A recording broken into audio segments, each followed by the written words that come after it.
Manager at GFS, and I'm based in the London office. I've worked for GFS for about 4 months. I'm going to be talking to you tomorrow about data protection, which is going to be very exciting. I'm really looking forward to it. But now I'd just like to introduce you to Abby Lomas, who's going to talk about being a girl today. So I'll pass you to Abby. You have to bear with me because I've got a lot of devices plugged into a lot of things and also we need to print out, so we'll get through it, but there might be a few technical glitches. Okay, so hi, I'm Abby Lomas. I'm currently a senior planner at the BBC, and I'm a volunteer with a few different girls mentoring charities. I've done facilitation work with women, young girls around the UK, mainly in the northwest. Blue badge holder, so don't worry, you're in safe hands today. This is how I got it. I got receiving live good on Blue Pizza. So just a little bit about audience planning. Does anyone know what that means? So when I say audiences, it can be a little bit confusing. I'm not talking about the kind of people that turn up to Strictly Come Dancing, although they are an interesting group of people. What we do is, in my line of work, I work in the marketing and audiences team. So audiences to me means anybody who comes into contact with BBC content, whether that's watching something on TV or listening to something on the radio or using one of our apps or digital products. And what I really do is sort of look where all our audiences are, or sometimes where they're not, and then I work out how they think and how they behave, or I try to. And then I sort of turn that into creative strategies so that our programme makers know what kind of stuff to make that's going to appeal to them. So I've done that for quite a lot of youth brands, for CBBC and CBBS. More recently I've done some stuff for BBC Three, which is more kind of a teenage audience.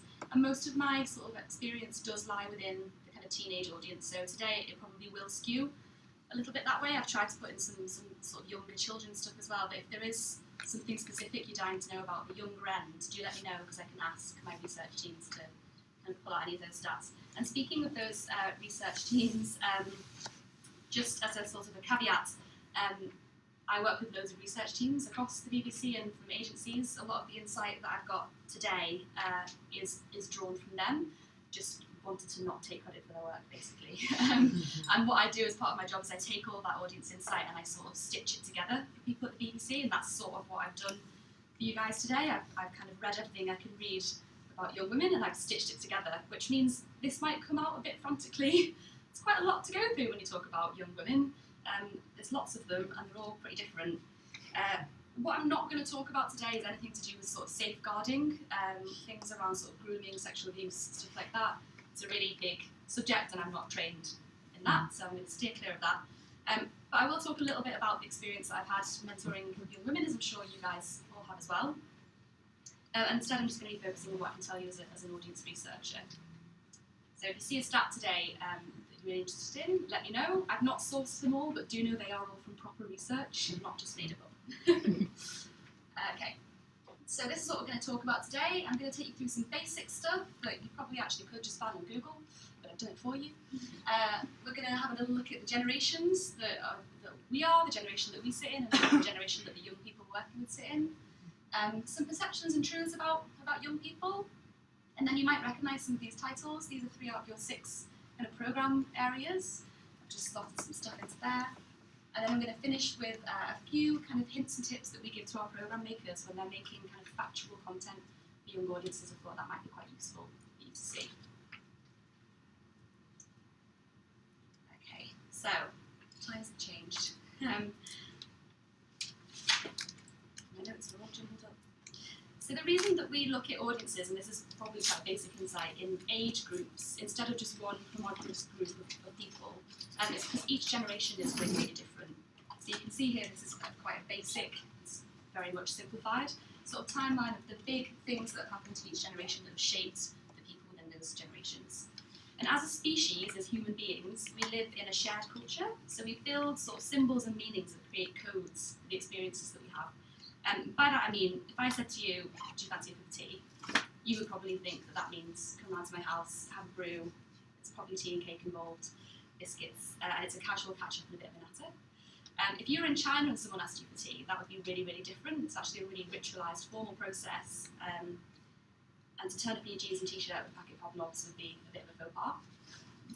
And that's really what audience planning is. So I just look at those symbols and those meanings that are specific to a group of people and try to understand what makes them unique, what makes that generation unique.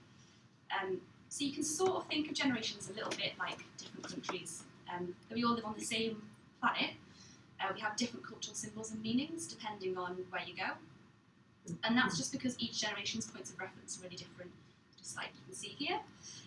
So just like someone from England will have a different sphere of reference to someone from China, someone who is 50 is going to have a completely different sphere of reference to someone who's 50. That's not to say that we've got lots of things that aren't in common. You can kind of create little countries around different areas. So you might be in the same country as someone who also loves Love Island, or you might find something that's really in common with one of your girls because just because you both live in the UK or just because you both identify as women, you've had shared experiences. So I'm going to be pointing out quite a lot of the things that are different today, but do bear in mind that there's also loads that we have in common. This is a little clip that kind of demonstrates that quite nicely. It's American. Welcome to the show. I am Ellen, and like many of you, I am a baby boomer. We are the generation that grew up drinking from garden hoses and drinking orange tang and drinking from our parents' liquor cabinet. Baby boomers were born between 1946 and 1964. They call us that because after the World War II, there was a boom of babies being born. People were like, we lived through the war, let's make whoopee. And for you millennials, making whoopee is like Netflix and chill.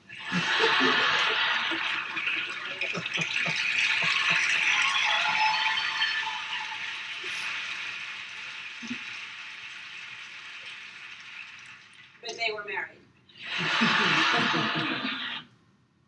So you can see there's different language that we use that kind of sometimes it makes us feel like we're speaking different languages.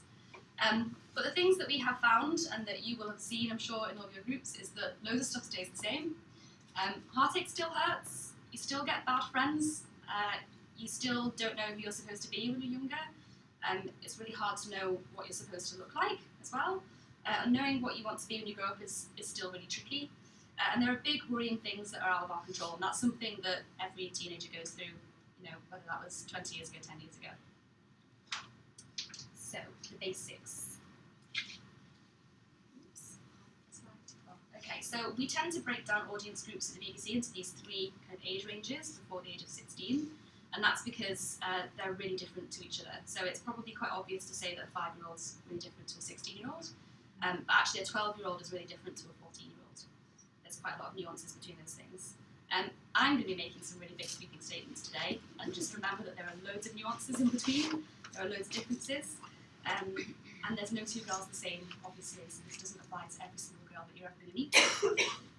And again, just because I work with mainly a 13+ audience, a lot of this is going to skew that end. So the first thing to say, again, quite another obvious thing, but it's just really good to bear in mind, we call this generation digital natives, which mean that they were born in a generation with the internet. So whereas I can still remember a time without the internet, and I remember having like dial-up speeds when someone would pick up the phone and be like, "No, I'm on the internet." They don't remember that at all. In fact, they don't remember a time without Facebook or Instagram, and some of the kids won't even remember a time without Snapchat. So it's a really different age that they're growing up in. And because they were born with the internet, it means that they speak this language really fluently, which is why we call them digital natives. That actually makes us, people that have had to learn that language, digital immigrants. So we are sort of visitors in their world. This is a massively simplified and condensed timeline. So at the one end, you've got our kind of 5 to 7-year-olds, and at the other end, you've got your 13 to 16s. And I'm just going to reel off some stats here. This is the sort of information that I normally work with. And it's about kind of how much TV they're watching, what kind of media consumption they have. So here we go. 5 to 7-year-olds. So almost all of them have a family computer at home. That's commonplace now. 3 in 5 of them have got a tablet, and 1 in 3 of them say that they couldn't live without it. They spend about an hour and a half a day online, and around half of them do this on their own in their bedroom. 3 in 10 of them say they couldn't live without their TV, and they watch that for about 2 hours a day. And 1 in 4 of them have their own mobile phone, even at this age. The vast majority, when they've been asked in the latest YouGov survey, say that they're really happy and healthy, and they would also say that life is better for them this year than it was last year. So at this age, everything's like hunky-dory, life's just getting better, they can't see anything bad coming down the tracks, it's great. cut to 13 to 16-year-olds.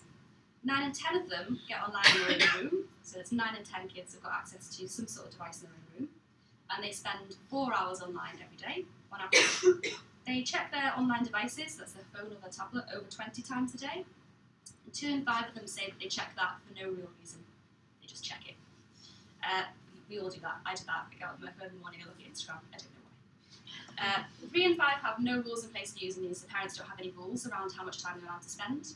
But most of them self-identify saying that they know their own limits, so they will stop using it. So that's a bit of a misconception that they're all just addicted to their phones. Snapchat's the main website or app for this age group. 1 in 3 say that they use this every day. And 1 in 5 of them say that their favourite website is YouTube, and 2 in 3 out of kids this age use YouTube every single day. 4 in 5 girls say that they could not live without a mobile phone. It would be the end of their life if they lost a mobile phone. And whilst a majority of this group still say that they feel happy and healthy, around 1 in 5 of those girls disagree with that, and they say that they don't feel healthy and they're not happy most of the time. Only half of this age group feel that their life is better this year than it was last year, and more than 1 in 10 of them say it's now worse. Stress about schoolwork is a reality for the majority, and although most feel anxious and worried from time to time, quite a substantial amount of them say that they feel like they're not good enough, they don't look good enough, and that they should lose weight. So that's sort of the 3 main things that they're worrying about. We'll talk a little bit about that in a minute. So, apps that you should know about. Again, most of you will have heard of these things. Has everyone heard of Snapchat? Yes. I don't need to explain what Snapchat is to anybody. Good. Instagram? Yeah. Musical.ly? Yes. Not heard of Musical.ly. I'm going to show you Musical.ly because this is a phenomenon for me that I have recently discovered. Musical.ly is a karaoke app where you can basically mime along to little snippets of music or TV programs or music videos, and it's the next big thing, basically. And you should know about it because it has all the same features. I'll give you a little example. Why you don't have? You look so pretty, like model, cheerleader, something pretty. You like long or short nails? Short nails. Oh, honey, that's why you don't have boyfriend. Oh, good. Oh, thanks. What is that? Oh, you know, it's just water and soap.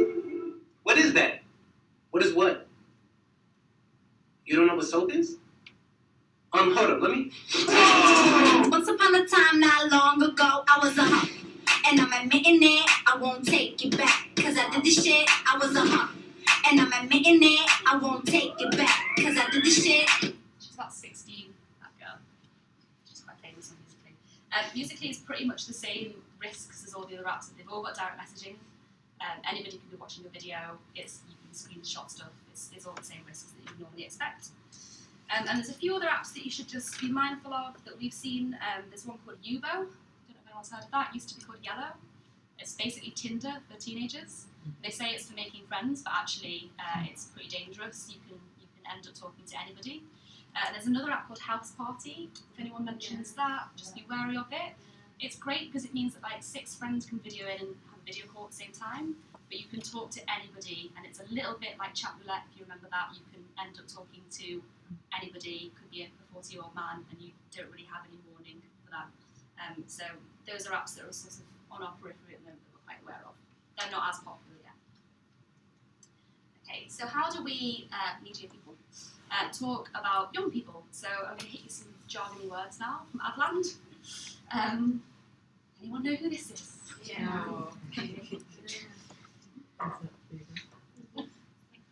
Anyone know who this is? Yes. Ariana Grande. Okay, what do they have in common? Music. Massive followers. Yeah. All of that is right, but they're also old.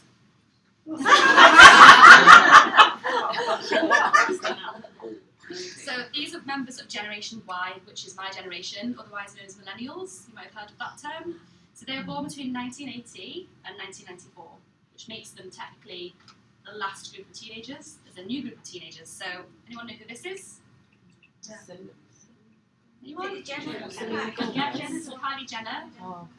Kendall Jenner? Kylie Jenner. Kendall's? So she's like 20, I think, years old. You know who this is? Jaden Smith, yeah. And that's Will Smith's younger son. He's 19 years old. and they are both young. So these are both Generation Z, this current generation of teenagers, which means that they are between the age of 6 to 21 years old, and they were born in 1996 and 2001, which blows my mind, but there you are.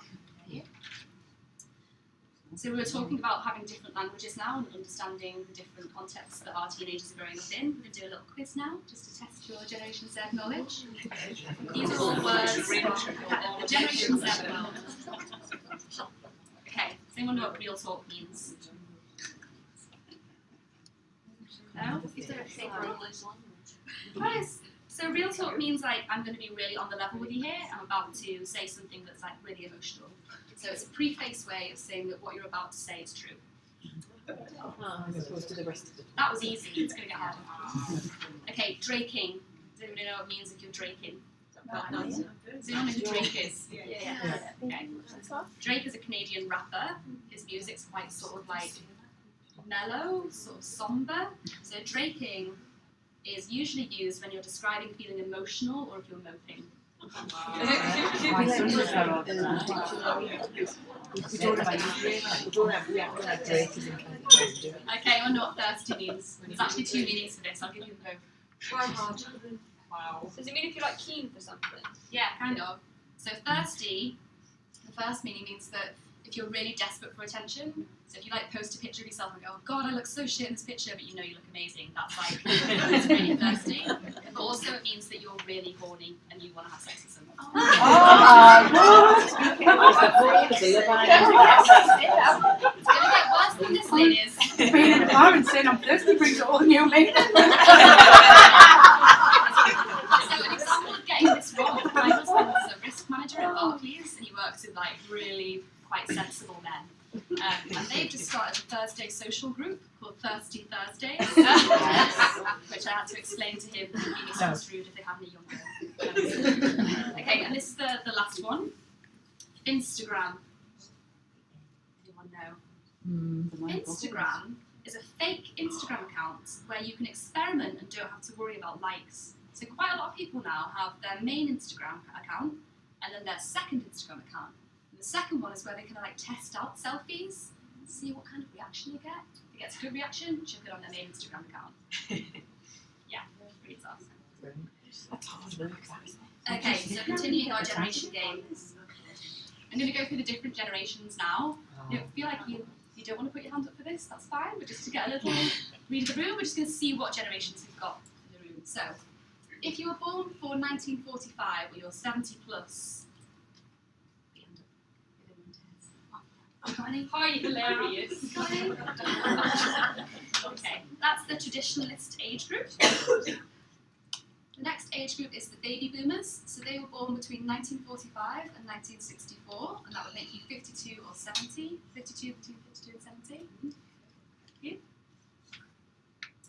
Okay, if you're Generation X, that means that you're between 39 and 52, or you were born between 65 and 79. Generation X. I'm in the same bit. That's not the same as Justin Bieber. No, that's Generation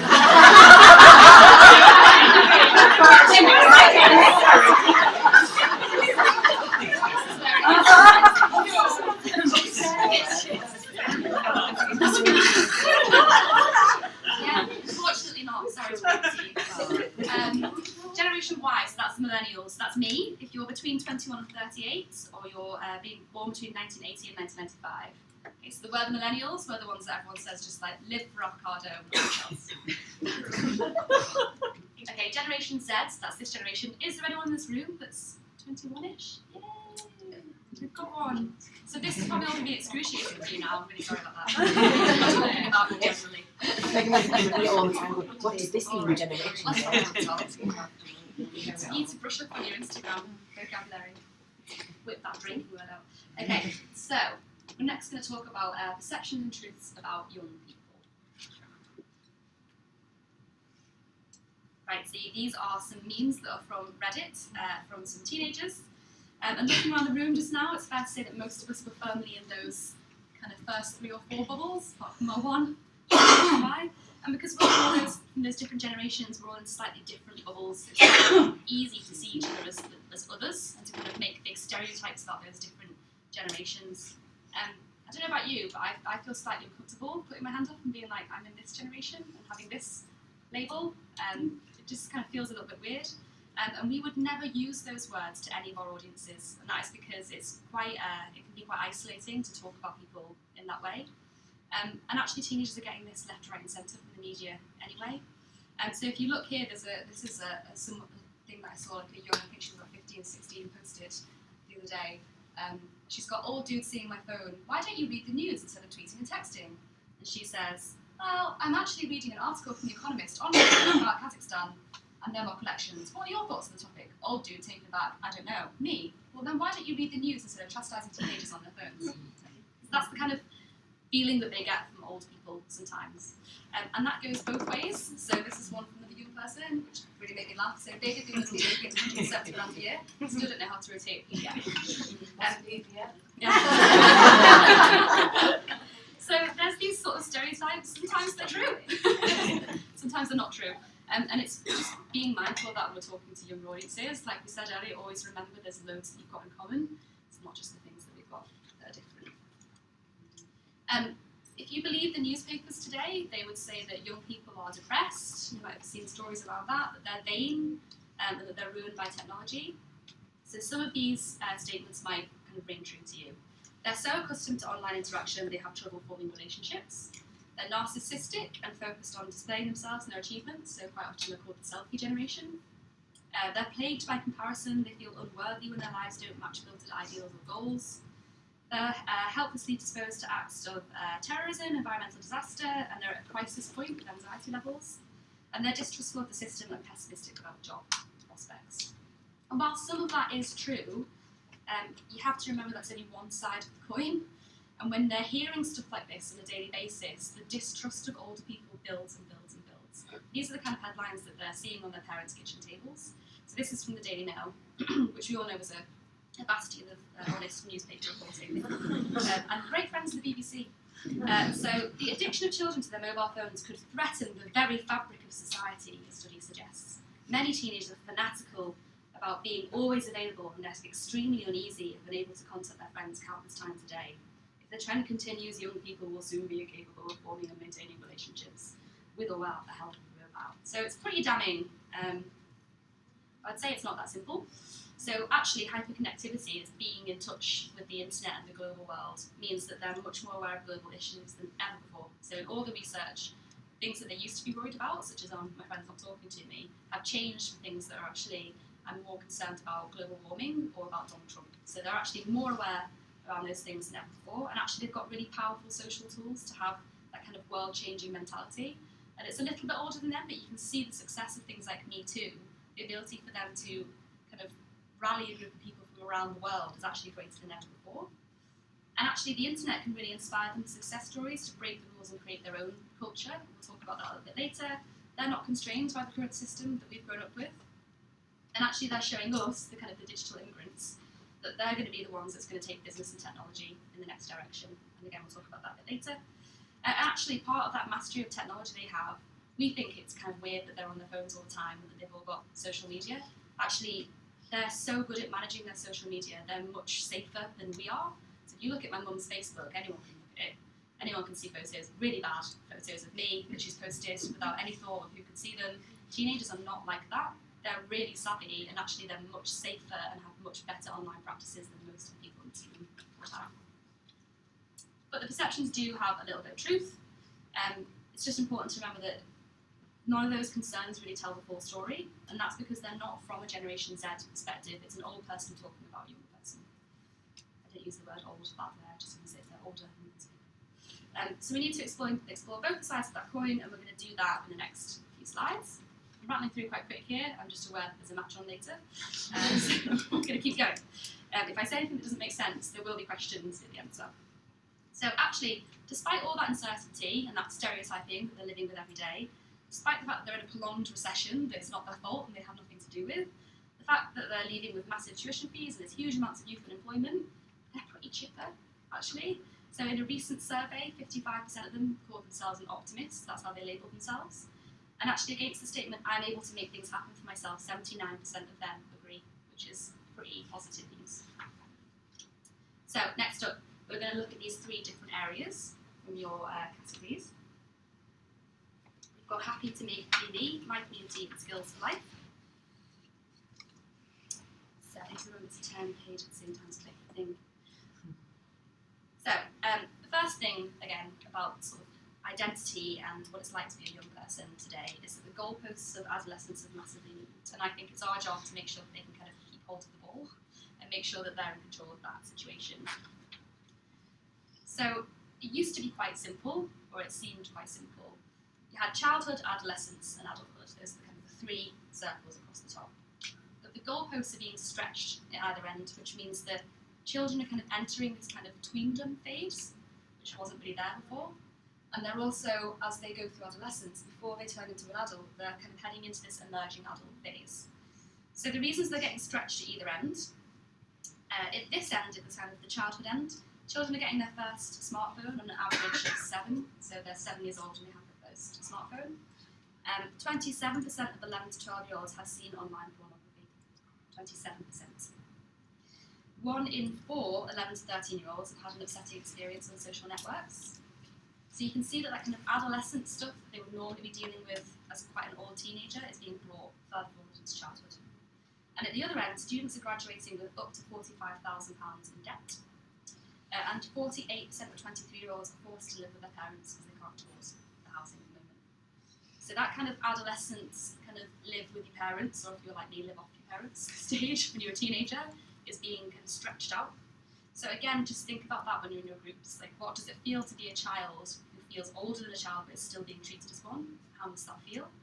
And what does it feel to be like someone who feels like they're an adult but they're being treated like a teenager and they're being forced to live the life of a teenager? Okay, next up. So you've heard of fake news headlines, but bodies are also becoming fake news. This is a video that I'll play you. You might have seen this. It was quite big at the time. This is Photoshop.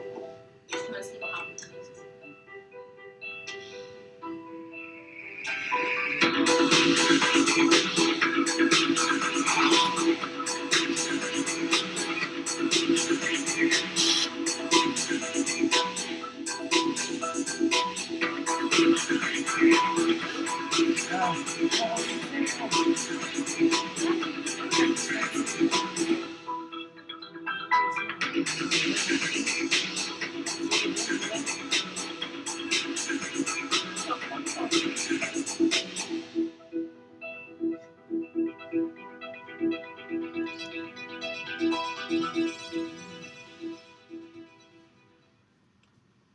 So we actually showed that video in a recent session that I did with a group of teenage girls, and even though they watched the video and their minds were blown by how much you can do with a computer, still said they'd rather look like the girl at the end. And I think that's the issue really. That girl, if she tried to stand up, would not be able to physically walk because her legs had been stretched so far and her neck would just sort of snap. But they'd still quite like to look like that. And that's the problem, is that they're kind of chasing these ideals that are physically impossible. You can't actually look like that. No amount of personal training to make your neck longer. And that's really important because 66% of this generation, so Generation Z, these young teenagers, say that it's really important to them that people think they look good. And only 37% of them said they're happy with the way that they look, which is quite a big number. Children as young as 3 are showing signs of being unhappy with their appearance and their bodies. And almost a third of nursery school staff said that they'd heard a child say that they felt ugly in nursery. In 2015, it was reported that Botox usage is up 105% amongst 20 to 29-year-olds. So people are starting to inject themselves younger and younger. So it's just quite important that we understand kind of the pressures that people are living with, really, this kind of ideal. Every time I show these images, I just try and remind them that that body is not actually achievable by going to the gym. Okay, so.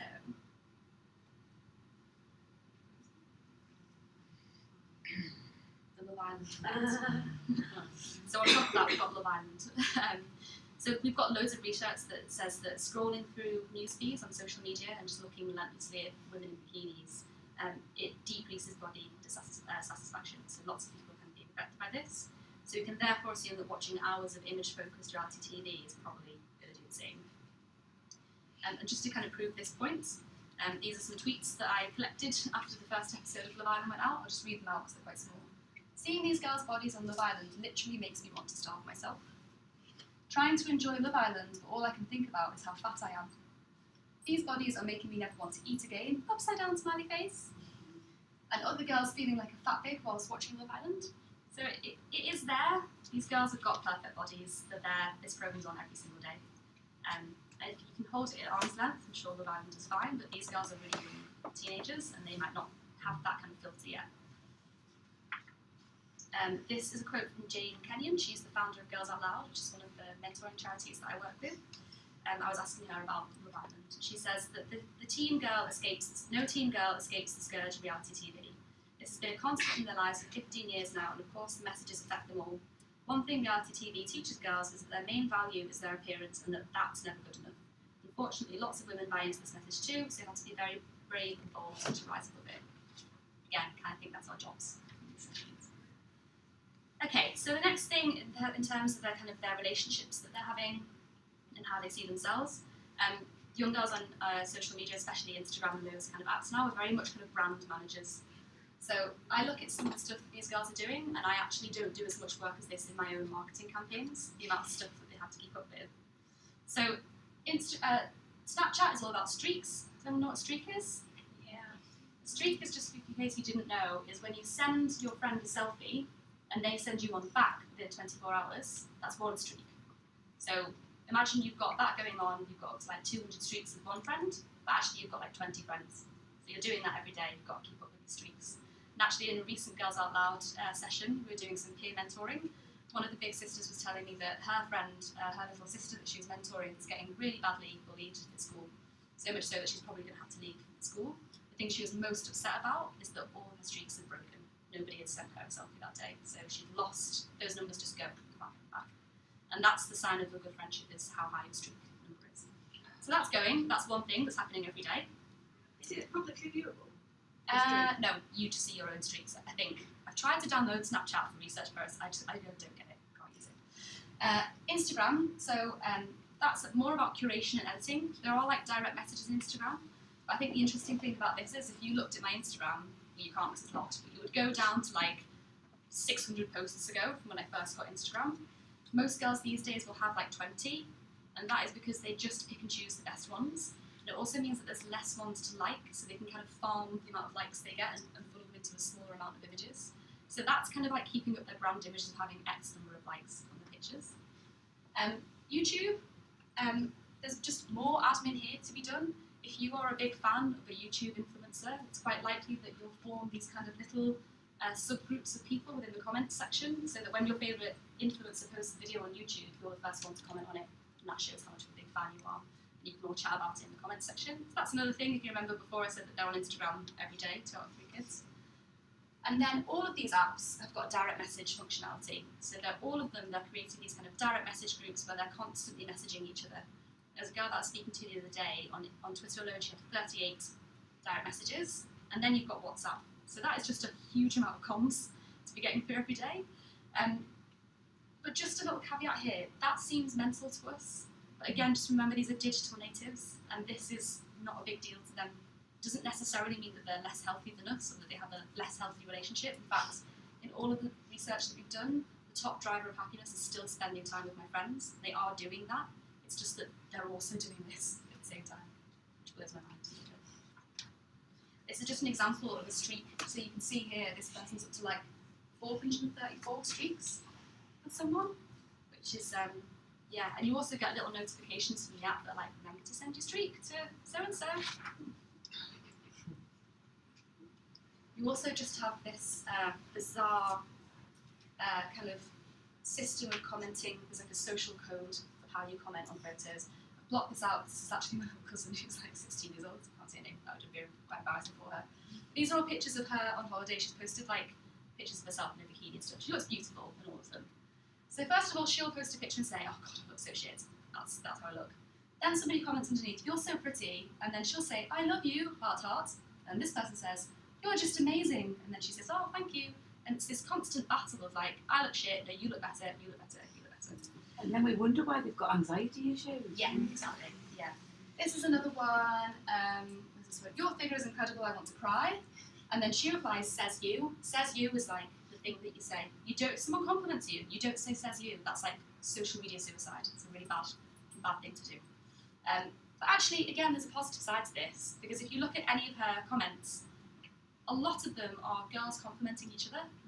And if a boy tries to do it, they quite often will get just raked over the coals. So it is, in a way, at least it's a nice thing to see young girls complimenting each other instead of tearing each other down. So there's a lot of kind of sort of memes about this on the internet. It's generally boys taking the piss out of girls. But actually, I don't think it's necessarily the worst thing that they could be engaging in. This is just another point I wanted to make.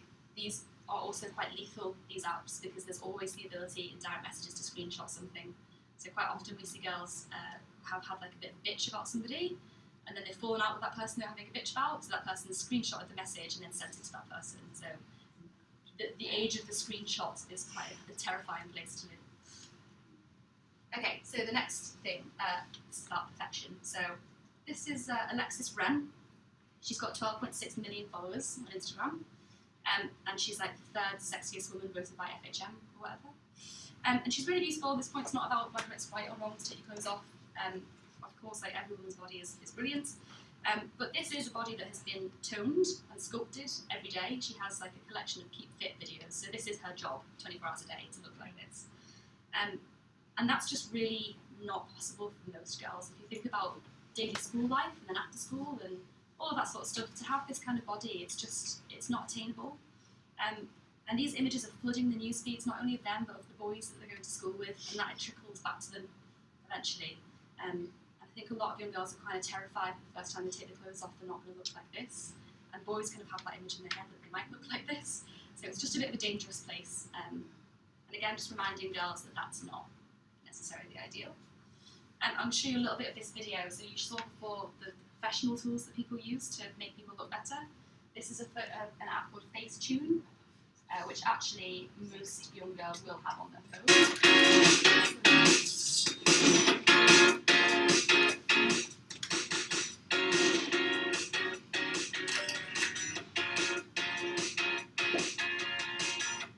So you can see now she's got a white in her teeth. And the white in the corners of her eyes. I don't know why. It's not a thing. And things on like that, you can basically, you can change your whole hairdo if you wanted to, and that's just something that you can just do on your phone. And actually, I sit there and go, cool, that's mental, isn't it? I sent a picture to these guys from my bio, and I took it on my phone that's got portrait mode that kind of blurs out all these spots and wrinkles and stuff, so I think we're all a little bit guilty of it. We're all a bit guilty of putting that Valencia filter on your Instagram to make yourself a bit tanned. And that pressure's coming from everywhere, even the nice guys. So here's like an Ed Sheeran song, and he's basically written an entire song about this girl that he wants to spend the rest of her life with because she looks perfect in this dress. And it's just another thing. Everybody wants to be Ed Sheeran's girlfriend, and the way you do that is that you wear a little dress and dance around that. I don't want to kill myself. Yeah, well, yeah, me too, to be fair. These are some words, so I had a little listen to some pop songs, which I don't really do very often anymore. On Radio 1, 1 Extra, Heart FM, Capital FM, all the stations that young people are listening to. I just took a few lyrics, stuck them in a little word generator thing, and these are some of the words that come out when they're talking about describing women. High class here, you might think, oh yeah, that's nice. No, they're talking about prostitutes here. So this kind of, their bodies, particularly their boobs and bums, their ability to form sex acts with the flair of a high class hooker. They're all there to be owned, hit, and tapped, and made to look bad. Or they're referred to as being mothers, or they're referred to as sort of having the perfect wifey materials. So that's just another direction that they're being hit on, this kind of need of perfection. Okay, so relationships I'm going to talk about a little bit now. At the younger end, so before boys come into it, we've got this kind of BFF phase. I don't know if you guys have seen this, but like BFFs on life in your groups. If you don't have one, then it's really, really bad news. Everyone starts to kind of pair up around sort of 8 years old. Some of the things that happen, these kind of markers of somebody being funny or kind or trustworthy, they're kind of what makes the ideal BFF, and they start to get kind of espoused across the classroom, so you start to get known for a thing. I remember when I was a kid, I was like known for being the funny one, and that starts to happen. Again, if you don't get one of those labels, it can feel a bit like, oh, what's wrong with me? Friendships start to become fewer and more exclusive at this age. We see that quite a lot in sort of CBBC age. And fairness is something that starts to come out here. So they have this kind of, you start to hear this, well, I did this for you, so you've got to do this for me. That starts to come out a little bit. So sometimes getting girls that are doing stuff they don't necessarily want to do because they owe someone a favour. Relationships can start to get a bit possessive. You might have seen that in your groups at this age. Whispering and kind of secrecy and rules of membership can become an issue. One thing that we saw just a little bit older, probably about 12, 13, in one of the groups at Girls Out Loud, there was a girl who was really upset because her friends had made a club. And they had this club and you couldn't be in the club unless you were 8 stone or less. So it's just this, watch out for clubs. They seem really sweet at first, like, oh, it's nice, you've got matching bracelets and you all do your hair the same. And then you realise that actually these clubs have some quite mean rules to them. So if you're looking after a girl that says she's in the club, just make sure you know what that club is. An older end of relationships then, again painted in the media as very complicated. Actually it's quite simple to this age group. To this generation, fluidity in all elements of their identity is just normal for them. In fact, this generation, they embrace individuality much more than gender or sexual preferences. All of their kind of big role models and favoured celebrities tend to reject labels like gay, straight, male or female. 56% of Generation Z, they know someone who uses gender-neutral pronouns, so it's quite a large amount of teenagers who just see this as like, yeah, it's just normal. And 44% say they always buy clothes for the gender, so that's from some recent kind of consumer research. Actually, like over half of them are just buying gender-neutral clothing. It's quite a sort of androgynous fashion. This is a quote from Miley Cyrus. So I don't relate to being a boy or a girl, and I don't have to have my partner relate to being a boy or a girl either.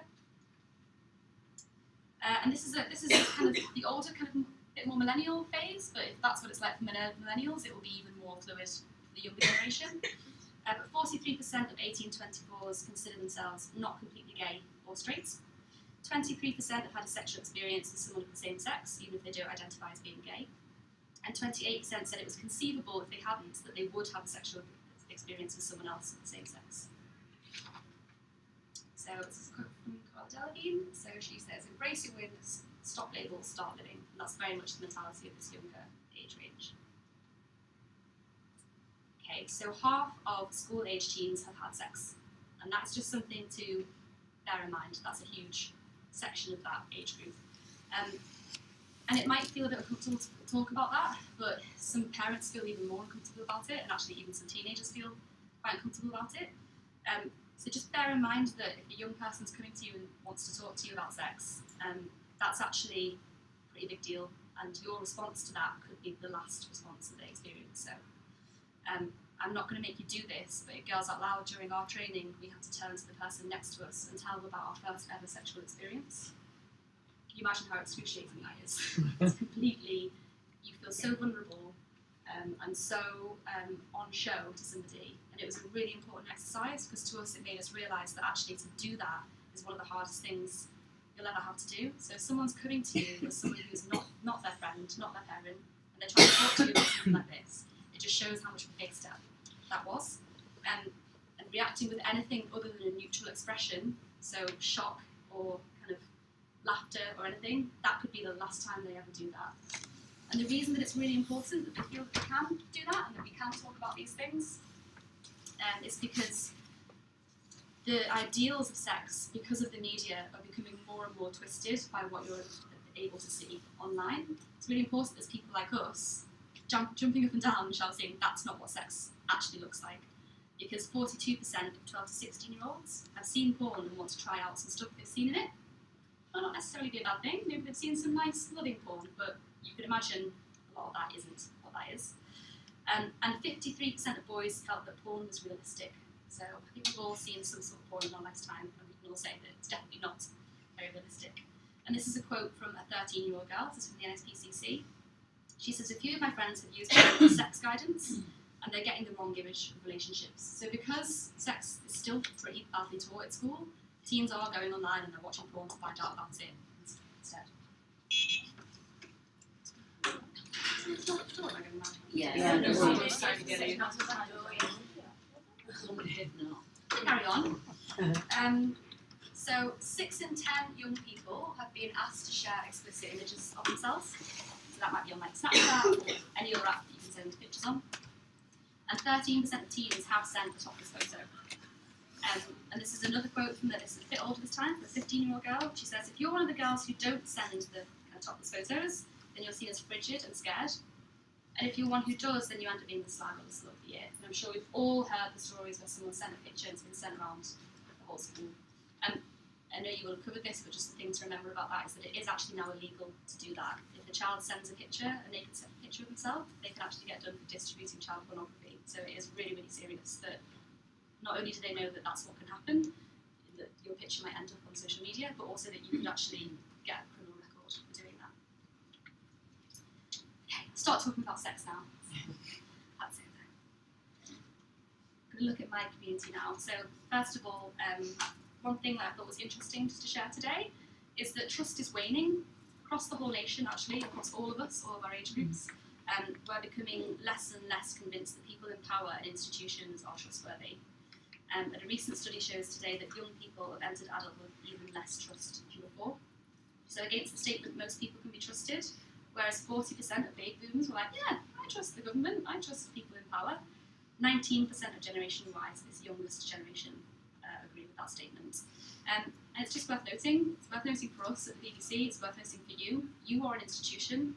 You are people in power. So it's not a given when you walk into a room with young people that they're going to trust you. In fact, they're probably quite distrustful of people in sort of authority positions. The future's not looking great for these kids. In recent YouGov research, we saw that there's a shift in balance. This is what I was talking a little bit about before, about what they're worrying about. So whereas it used to be stuff that was very much on their doorstep, kind of troubles at school, young people are much more worried now about bigger acts of terrorism, bigger acts of, like, a lot of younger kids are saying, oh, I don't want World War III to happen. And you can see here that, if you look at this chart here, so Generation Z, that's the kind of millennial, my age, and then Generation Y is on the right. So there is much more worry happening on, Generation Z is the younger age group, Generation Y, that's this is on the right. They're much more worried than the generation before. So things like, I'm always stressed about something.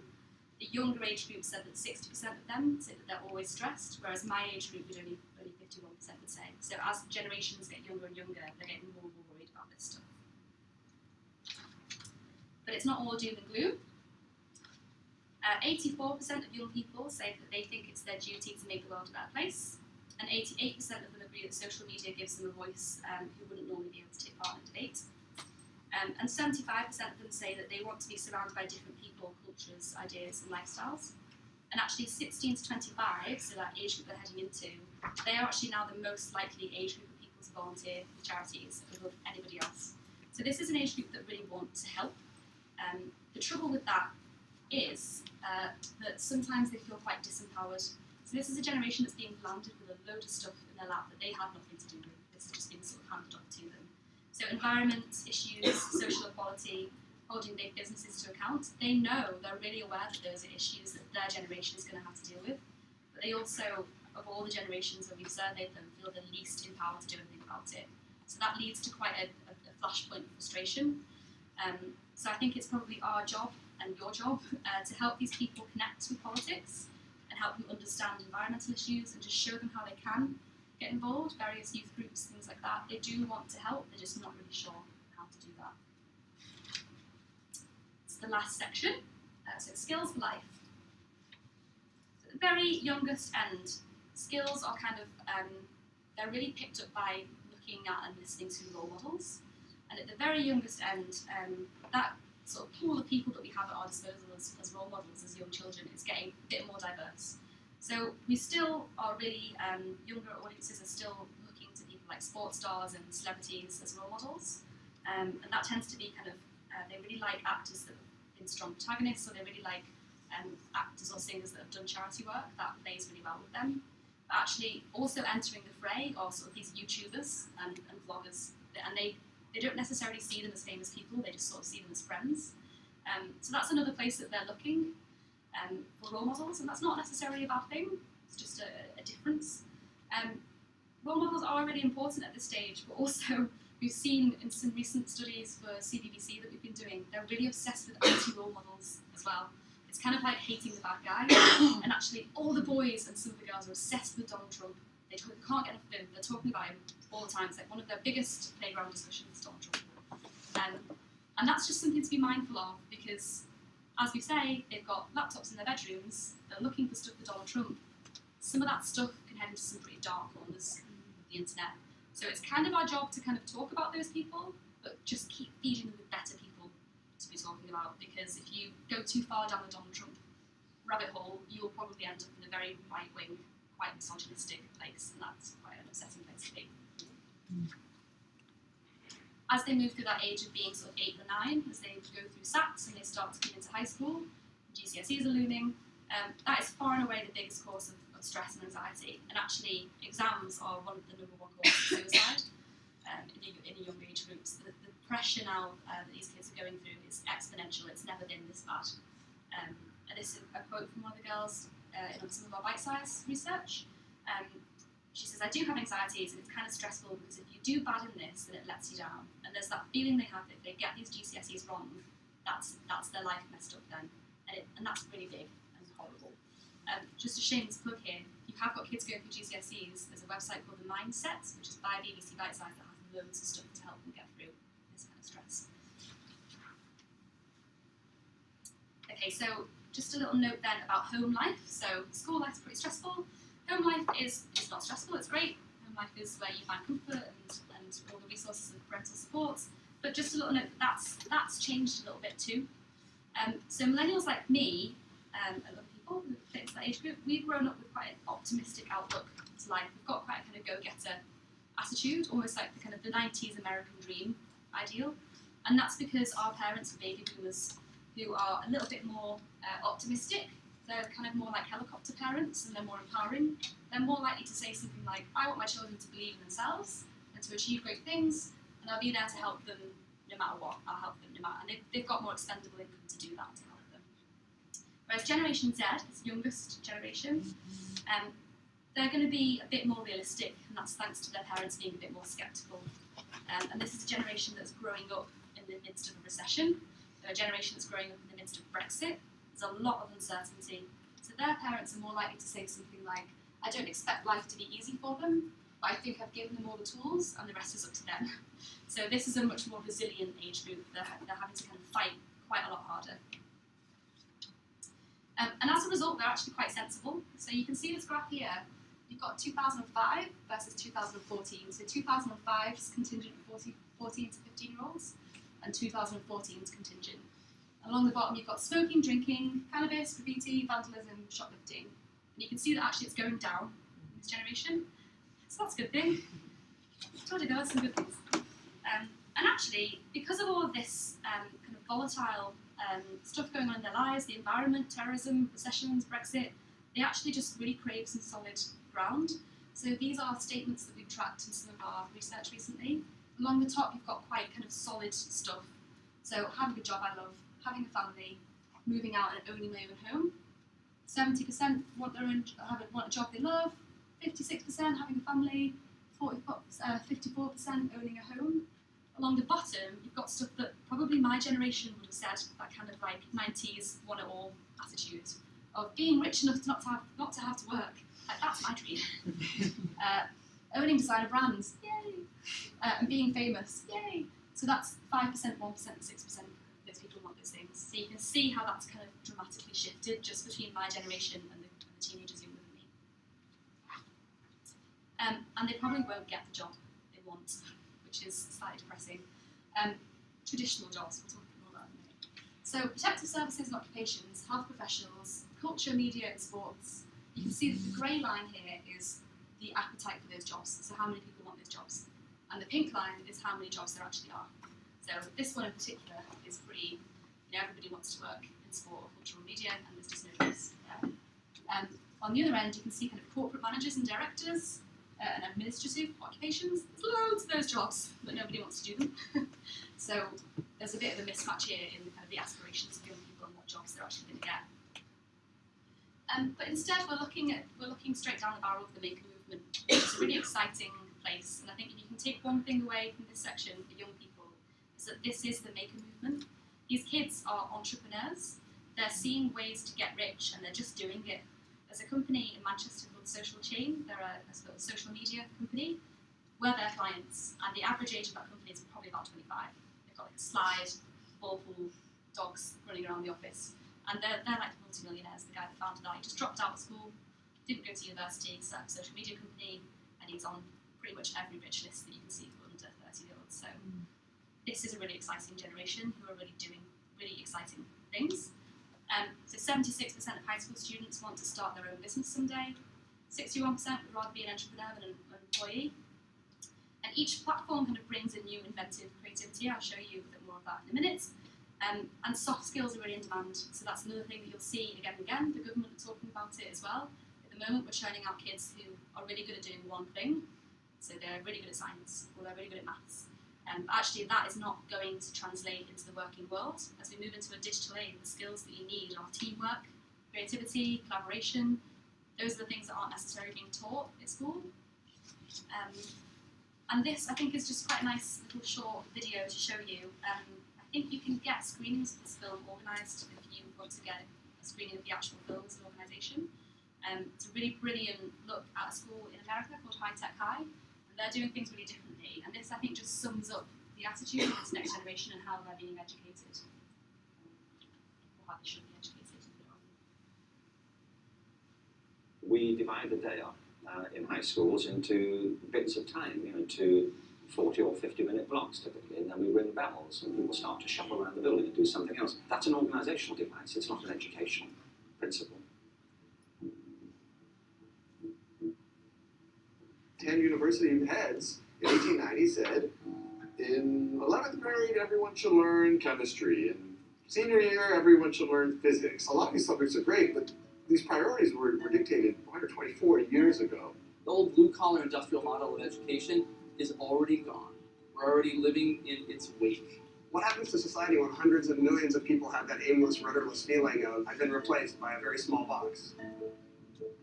I don't know if there's a solution.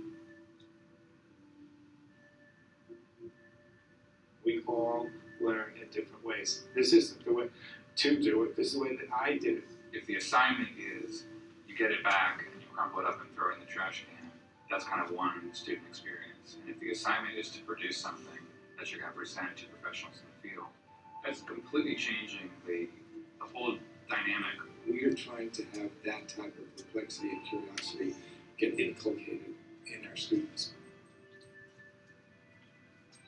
Saying your parents, all your friends' parents, and a bunch of people you don't know are going to be here to see the work you did. It creates an aspect of authenticity because we are creating something for an audience. The things I think in life that give us some of the greatest satisfaction is making something that wasn't there before. And I can't wait for that moment when it does work and I'm completely done with it. And it's like all leaves. It'll be really crazy.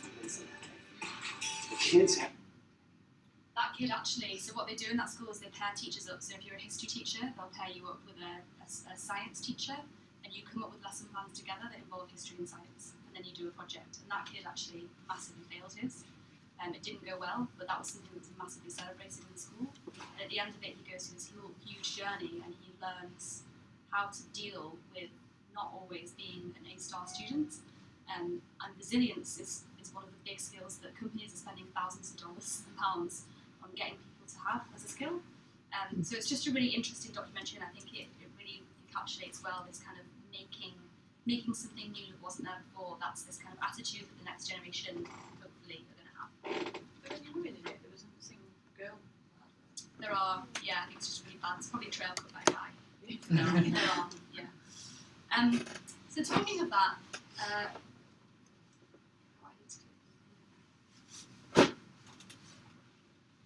I'm just going to show you a quick video to round off with before I do some recommendations. This is a Musical.ly star, so the actor we saw before. She's 16 now. When she first started on Musical.ly, she was 15. That was about 2 years ago. No, that can't be right, it was about a year ago. A year after she first started, she had more than 20 million followers on the app. She posts every day, and it's become her full-time job. So she's one of these many, they call themselves musers, who've turned an app, and there are new apps being built every day, and kids seeing opportunities and going, yeah, that's great, I'm going to make myself famous on that, I'm going to create a brand. And she's got really big partnerships with people like Universal Studios. She's just launched an album. She's got her own merchandise line. And those partnerships can be up to 6-figure deals. So they're often sort of branching into other platforms like Instagram and YouTube. These kind of influencers are making a lot of money. So it's kind of fine to laugh at them, but they're probably earning more than most of us in this room combined. So I just thought this would be quite fun to watch. This is a compilation of some of her best musicals.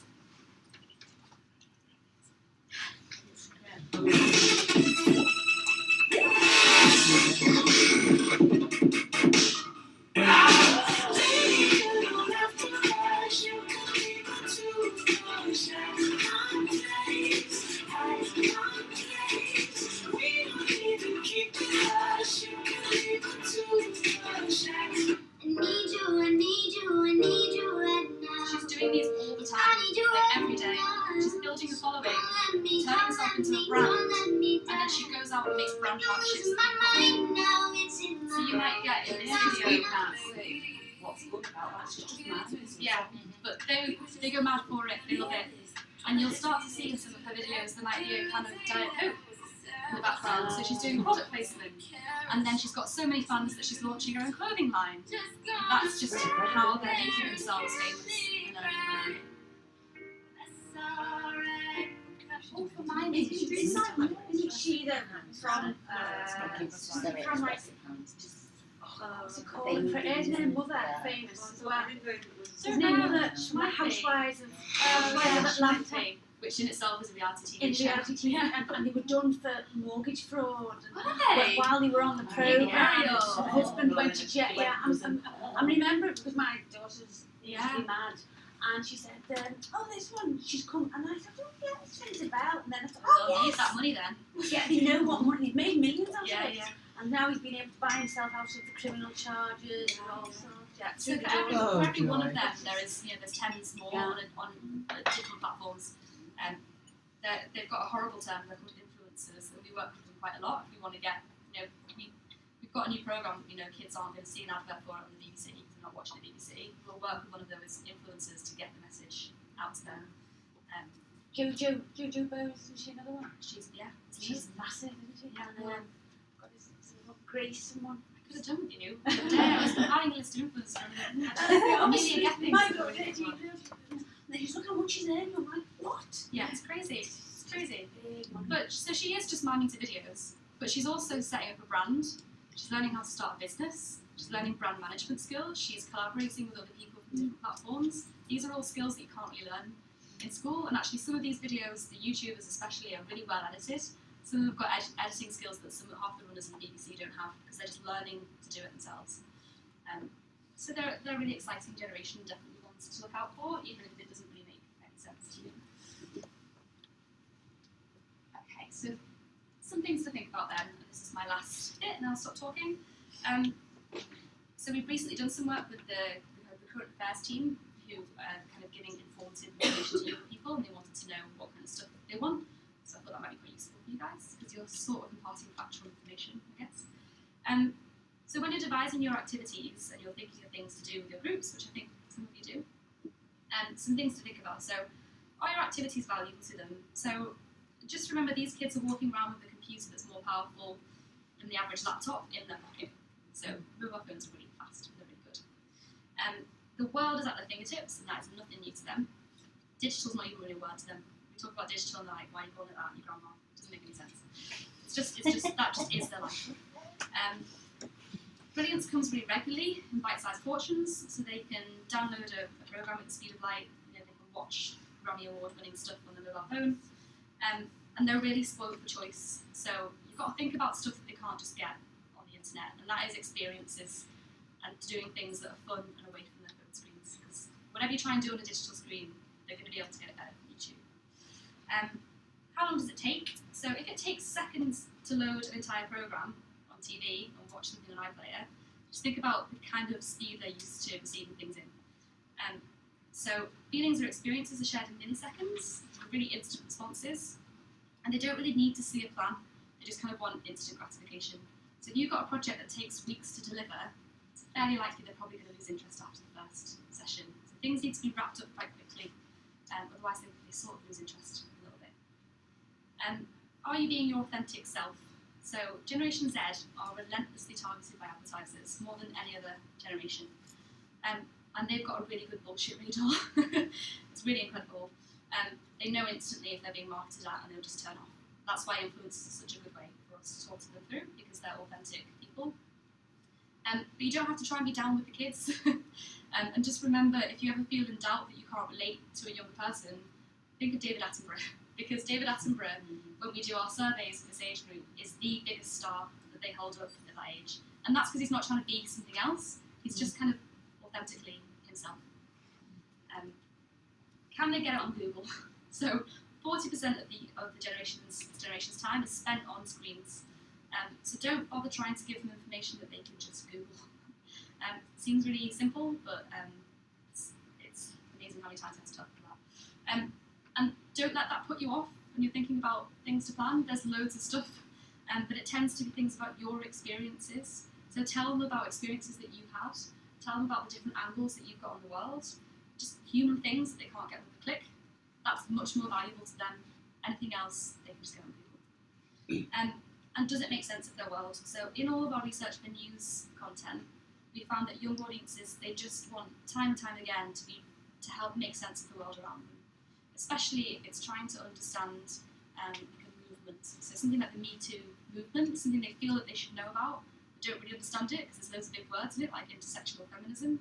It's about breaking those things down and letting them reassemble it. So if you and your tasks can find ways of disassembling all the different arguments, even the bad ones, and letting them put them back together in a way that makes sense for them, that really helps them to kind of put those pieces of the jigsaw together. They are really interested in what's happening globally, don't forget that, but they need to come at it from a human angle. So for example, if we're doing a news story, say on the Manchester Arena, that's obviously something that young people really wanted to know more about, just talking about the headlines to them, it's just frustrating because they can just pull their phone out and look at the headlines of whatever app they use. Having people on the ground talking to the firefighters, telling the human story behind it and kind of tuning in to human experiences is the way to get to those young audiences. So, there's the questions to ask yourself. That's me. Any questions to ask? Well, that's quite a rough group.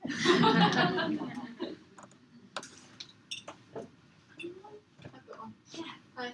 I'm interested in the Hear Her campaign that's been going on with the BBC, and I was wondering if youth audiences have been engaging with that at all. Yeah, they have. I think I didn't work on that campaign, so I don't know exactly how many. It did have a really good uptake for young audiences. The trouble that we have is that because we're living in an age of kind of Netflix and YouTube, it's really hard for us to get messages out when it's just on our platforms. But we're also not allowed to advertise. So we're instead not doing advertising. So it's quite difficult to get audiences engaged in that. So we do quite often, we'll have campaigns like that and sort of find that they're not landing as well as we hope they would. It's when we get like influencers and people their age to come at it from their angle that we get people to join up with it. So I don't know what the stats on that. I do know that it did do well for young audiences. Yeah.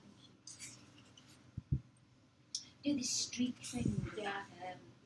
I got a bit obsessed with it because it was. I found out about it one weekend at Centre Parks because we'd go off the Wi-Fi zone and she didn't have internet on her phone. And do you know how many streaks I'm losing? And I was just like, well, it's just silly. I think you should totally delete that. Yeah. And I went into battle over it, and I realised that is not the way to go. Things. Yeah. Because now, she's over it, and it's like she can't be bothered with it. Because she finds it a bit tiresome. Yeah.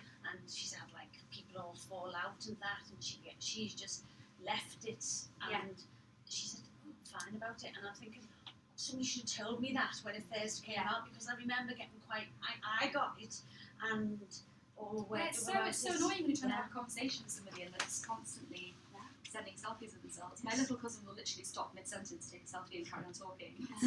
It's bizarre. But you're completely right. So audiences do tend to, with the average product launch, so a new app is born, and it tends to go like this, that's it, and then it drops off. So that's one thing. And then you also picked up another thing there as well, is that these young audiences are so much more sort of savvy to social media now.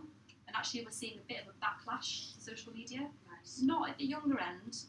As they get to about sort of 16, 17, a lot of them are deleting their whole Instagram account, or they're deleting, entire apps off their phone because they are acutely aware of the fact that the world is watching them. So we have actually seen that as well. There's kind of almost been a bit of a social media detox as they get older. But I would definitely say the same thing. If you've got kids that are obsessed with an app and worried about it, they do tend to be. It's the same with Musical.ly. They'll use it loads and loads and loads and loads and loads, and then they sort of get bored of it, or they'll have a big bust up with a friend, and they'll learn not to do that again. The interesting thing as well is that quite a lot of parents have done that thing where they've kind of freaked out and made them delete the app off their phone. Another really interesting thing that we've seen is that any app that has digital, a way to send direct messages, they'll just go through that way. So we found that actually teenagers are going on to like Scrabble with friends, because it's got a direct messaging function, and your parents just wouldn't know that that's what you're doing. So they're like, yeah, I'm just playing Scrabble, sending messages to my friends. So there's almost no point. It's kind of like whack-a-mole. Yeah. So for every app that you close down, there'll be another one. The best thing is just to be really open and to talk to them about the risks involved, and just sort of, so that they're not having to hide any activity that they're doing. I'm interested in what you do with Girls Out Loud. I'm vaguely aware. Is it London-based, Girls Out Loud, or are they around the country I think they are starting to go into more sort of southern areas. It started as a northwest thing, and I know that most of their work is in the northwest kind of areas. The one that I was doing was in St Helens. And what do you find? Like, what do you think are the main? Because I guess you've been a big sister with them. So what do you tend to find then with young girls that you're working with? It really varies from person to person. So it tends to be around 13 years, that first year in school. And what they're really brilliant at doing is matching people up. I don't know how they do it, some sort of black magic. They're really good at matching people up. So if you are a bit of an introvert, a young girl that's quite shy, they'll match you up with somebody who's quite successful but also a bit of an introvert, so that they can show them that like being shy is not a bad thing. I don't know what it says about me, but I got matched up with a girl who is hilarious and really sort of bold and bubbly, but just could not contain her anger at all. She was going through that stage where everything made her angry. She was falling out with all her friends. So that was an issue for her, sort of containing her anger and learning how to manage that. And the other thing that we tend to find is a lot of them are really hit and miss with what they want to do for their career. So when I first started with my young girl, she said she wanted to be a forensic pathologist or a Broadway star. Yeah, and if the Broadway star thing didn't work out, she was going to write and direct musicals. So that was her fallback option. And I think that's a really important thing that we do at Girls Out Loud, is that, that is a bit ridiculous, but it's not our job to say you can't do that. Because as we've seen, there is, it's not likely that they're going to get those jobs, but someone does. Someone gets them. So it's not our job to say you can't do that. And actually all I did was say, all right, well, we'll focus on both of them. And actually through coaching, you realise actually she just really wants to be a singer, but she's scared, so she's kind of picked this other thing that's a bit more sciencey and a bit more of a proper subject. And she needs someone to say, you can do this, because their teachers will say you can't. Quite often their parents will say they can't. Quite often their friends will say they can't. So they need somebody to say, no matter what it is, no matter how mental it is, you could get someone who says, I want to be a singer, who cannot sing at all. But actually what I found as I've got older is that you go for what you really want in your career, you'll end up doing something quite interesting anyway, that you're quite passionate about. So just tell them to go for it and they'll find something great along the way. If you tell them no, that's their confidence gone, and they'll end up just doing like a desk job somewhere that they're not happy in. So those are the things. The other things are all the things you'd expect. So bullying is a massive issue.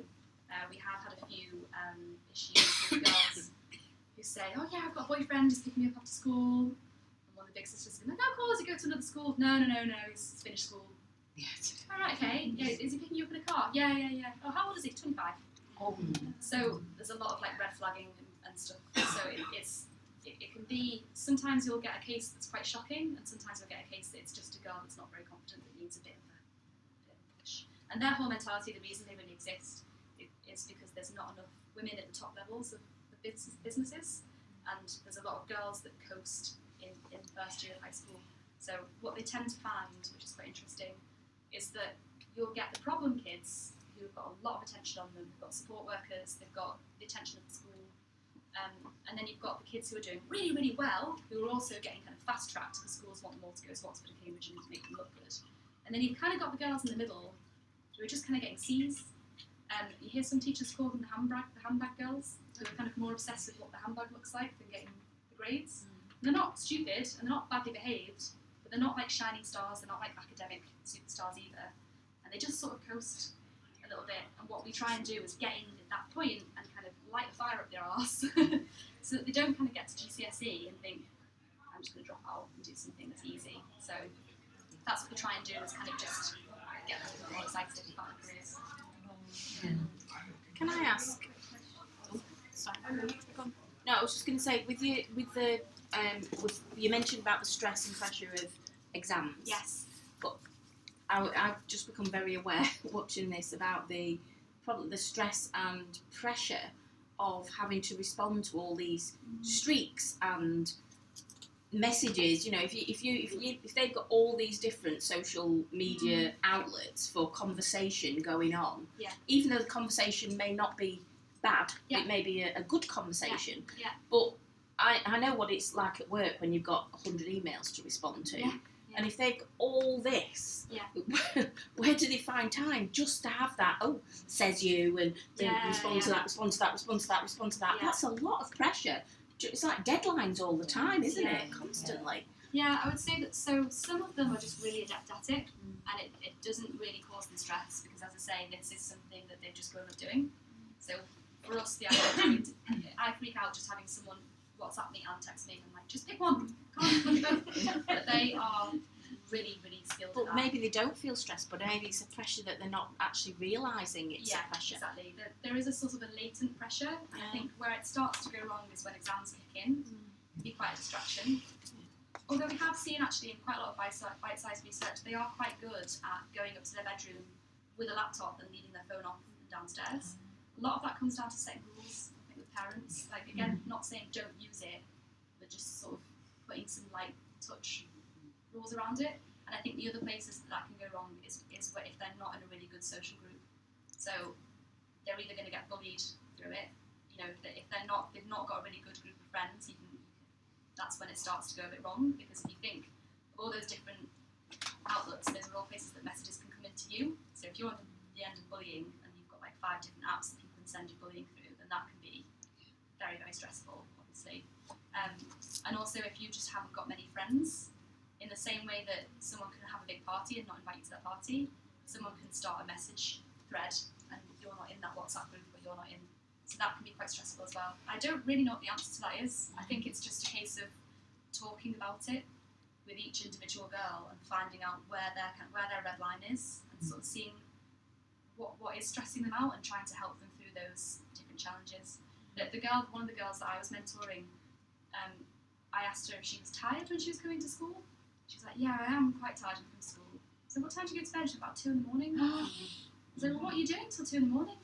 She said, I'm just on my phone watching videos. Bless her, she was watching videos of musicals on YouTube. She wasn't even messaging people. But they have the phones on them all the time. And you'll start to say, I think a lot of parents now are starting to say no phone upstairs after 9 or 10 o'clock at night. And I think maybe that's one thing you can do, is kind of put some soft kind of rules around it, really. I mean, we could have that rule in group. That we had 2 girls last night that kept getting their phones out, and I said, right, that's it, phones away now. Yeah, I have a feeling they'd probably actually find that quite a relief. You know, if you had like a no phone, that might be a really nice thing to try. I was going to say, we've already talked about having a basket, you know, like... Yeah. And that would probably She's done terrify them, but they might find that a session. Yeah, exactly. So they know it's that space, don't they? Yeah. But we had the girl guys came in after us last night, and as they were coming in, the woman was taking the phone off them, and I heard people going mad about their streaks, and I was like, what are they on about? Just clicked that I realised that. It is really, the streaks thing I think is the worst invention of all time. I mean, because I've worked in digital marketing before, and I know that to build something into your app that means that people have to go back to it frequently is the holy grail of app development. And they've got it, and they're using it, and it is really quite ethically wrong to have something that makes people addicted to an app. It's actually really it's quite sinister. Anyone else? Did you have? Oh, you got this. Yeah, you got this. I just wanted to touch on the sexual health. Yeah. I actually worked in a school for quite a while doing delivering sexual health. Yeah. And I think we get carried away with the word sex. Yeah. A lot of our young girls are experiencing these feelings of, why do I feel like this? And sometimes you just want that brief explanation of it's normal and it's just part of it. And sometimes it's about touch as well. We did a lot of work on hand massage and with the peer groups, with the friends, and just having that talk time and being able to express themselves. That sounds sometimes. incredibly progressive. But it can be scary as well. Yeah. But there's also the element of C cards. I don't know whether anybody knows anything about that. That's a condom distribution, and the chemists do them. And it's just, it might be really scary and daunting, but they're doing it anyway, and they're getting the wrong education of the fact that let's look at porn. Yeah. So really, it's about educating ourselves as well. There's still loads of stuff. I think in the same way that we're sort of still teaching school systems that are a bit out of date. So we're still teaching like maths, English, science, and not thinking about those soft skills. We're still teaching sex education and relationships in a way that was kind of invented 20 years ago before all of this stuff. So we're not teaching. There's big things that we're making great headway in now, like consent and stuff like that. It's not there has been changes. Well, it's that's what needs to happen. Isn't it? It needs to be updated, I think, just to be a little bit more reflective of the things that people are going through. And you're absolutely right. It's not just sex. It's everything else. But sometimes it leads to sex because they're going about it the wrong way. Yeah. And the fact that encouraging them that they have a choice. Yeah. And also separating boys and girls out is still a thing. Which if I was Prime Minister for the day, I would just get rid of that altogether. Even talking about periods is still separated out. It's teaching boys that it's something that we need to keep secret. It still happens. It blows my mind really that it's not progressed further than where it's at. Especially when you see like half of teenage, school-age teens are having sex. So it's a great one when you send your dad for them as well, isn't it? Yeah. Contraception, not the contraception.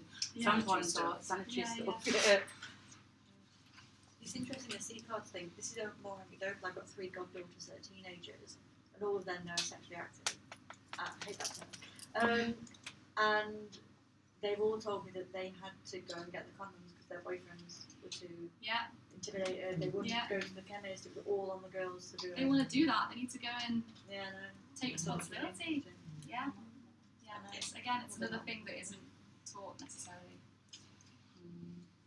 I could talk about that kind of stuff for a million years. But what time is it? 2 minutes. Cool. Any other questions at all?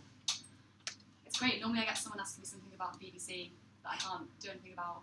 Like, can you tell them to put Top Gear back on? I've got a word or two more. I've got a direct line. I've got a question about the BBC. What do you think of W1A? Is it really like that in the BBC, or do you think, it's not like that at all? It's my favourite. It's a parody. It's a parody, isn't it? So there is stuff that's close to home, but it is all blown up. There's definitely some of the things around sort of meeting rooms, and I think any marketing industry, I think actually the Siobhan Sharp Perfect Curve stuff, you could say that's true of pretty much every marketing agency I've ever worked in. We have the most bizarre conversations about strange things. The youth campaigns are the best ones because you just get completely bizarre conversations going on. And actually working in children's is so fun because some of the conversations you have are, can we do that with gunge? How much gunge can you fit to one thing? Let's work it out. Yeah. So it is a little bit close to home, but it's not as bad as it looks in W1A. Sorry, just a question for you. Why did you decide to do youth work specifically? Was that a trigger that you decided, after that experience I decided to work with youth?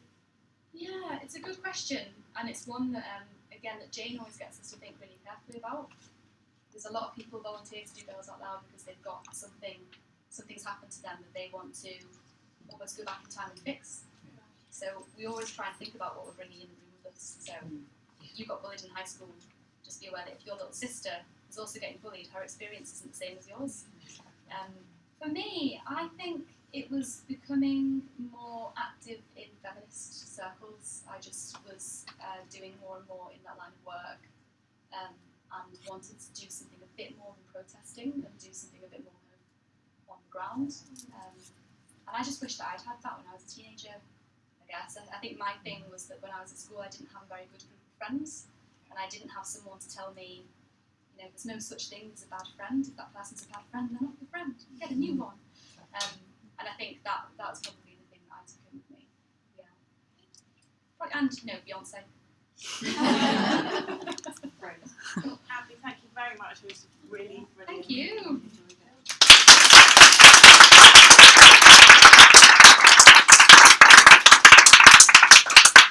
And then we've got a break, so if people want to watch the football, they can watch it downstairs in the bar.